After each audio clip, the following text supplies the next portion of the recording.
अरे मेरे मूल निवासी, मेरे साथियों,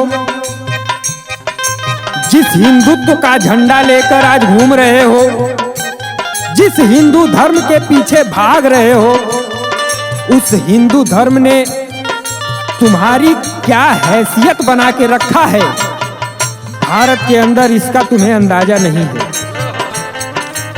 आंखें खोलो और देखो तुम्हारी स्थिति इस भारत में आज क्या है और तुम्हारे समाज की स्थिति इस भारत में क्या है।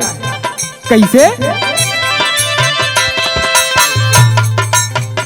देवी देवता से मोड़ के धियनवा,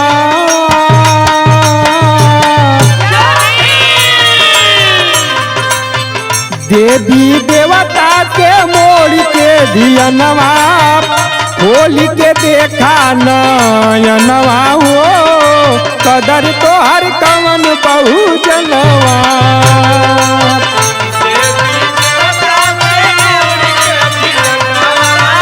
खोल के देखा ना,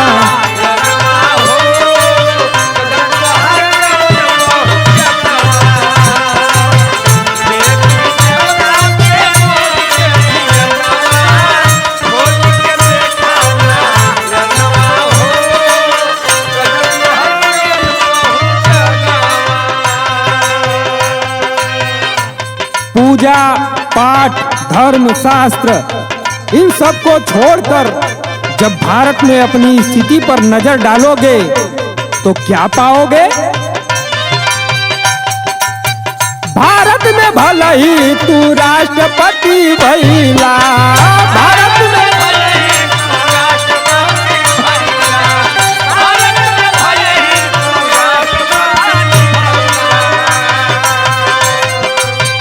ये लाइन जो भारत में राष्ट्रपति के पद पर, सर्वोच्च पद पर, भारत के सर्वोच्च पद पर जो आज विराजमान है श्रीमती द्रौपदी मुर्मू जी, जब अयोध्या में राम मंदिर बना तो उनको बुलाया ही नहीं गया। ये आज हमारे समाज की स्थिति है। भारत में भले ही तू राष्ट्रपति भइला,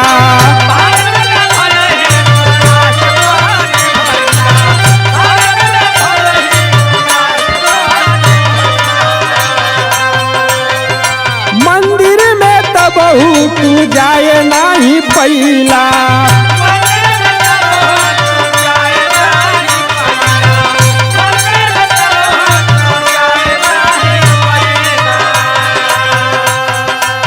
भारत में भले ही तू राष्ट्रपति भइला, मंदिर में तो बहू तू जाए नहीं पैला। लोकतंत्र शासन में होला अपमनवा,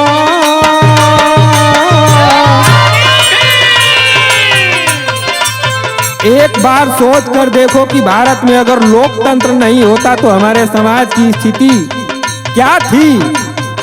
उसको एक बार इतिहास को पढ़कर देखना और विचार करना है। लोकतंत्र शासन में होला अपमनवा, खोल के देखा नयनवा हो, कदर तो हर कवन बहुजनवा।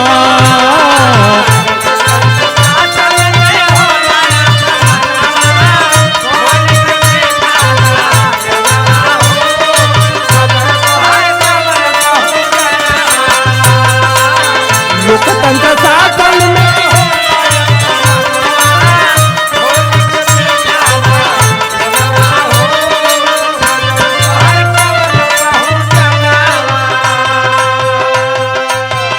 लोकतंत्र शासन में आज अपमान हो रहा है बहुजन समाज का।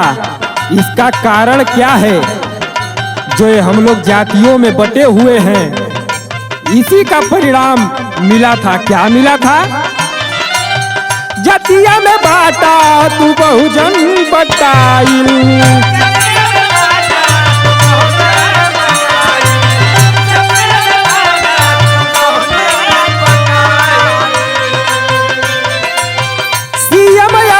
तोहर यही से धोआई,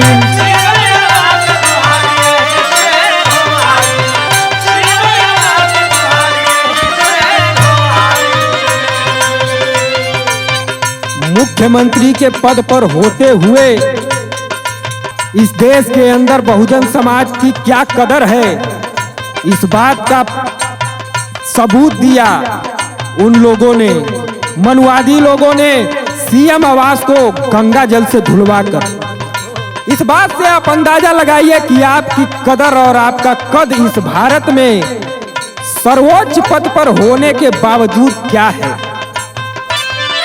जतिया में बाड़ा तू बहुजन बटाई,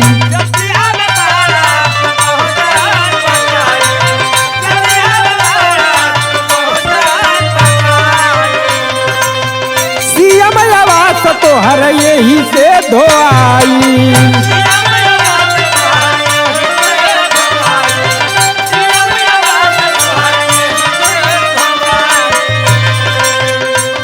जो आज कुछ शब्द हम लोग बोल पा रहे हैं, देन किसकी है? बोली न पवता जो न रहत संविधानवा,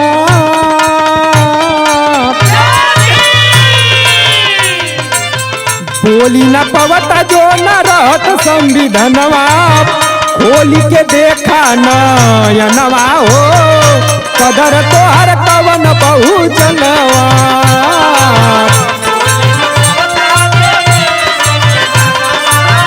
खोल के देखा ना,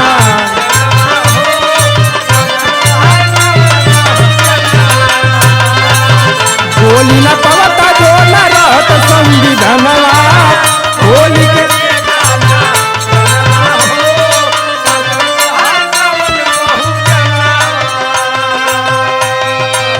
अपने आप को इस भारत में आंकिए और अपना अंदाजा लगाइए, करना क्या है। हक अधिकार के न लड़बा लड़ाई,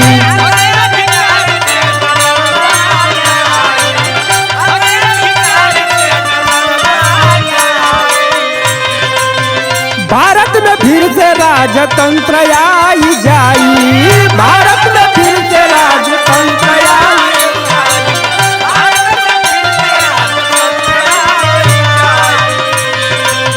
हक अधिकार के न लड़बा लड़ाई, भारत में फिर से राजतंत्र आई जाई। कह दियो तू देश लूट गई मनवा,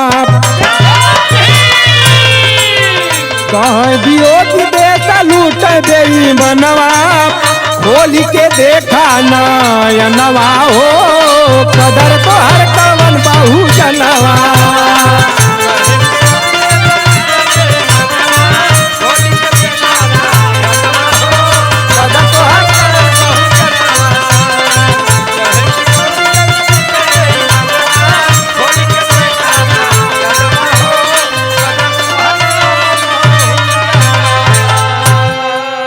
अरे कहीं वियोगी देश लूट बेईमनवा, खोल के देखा नयनवा हो,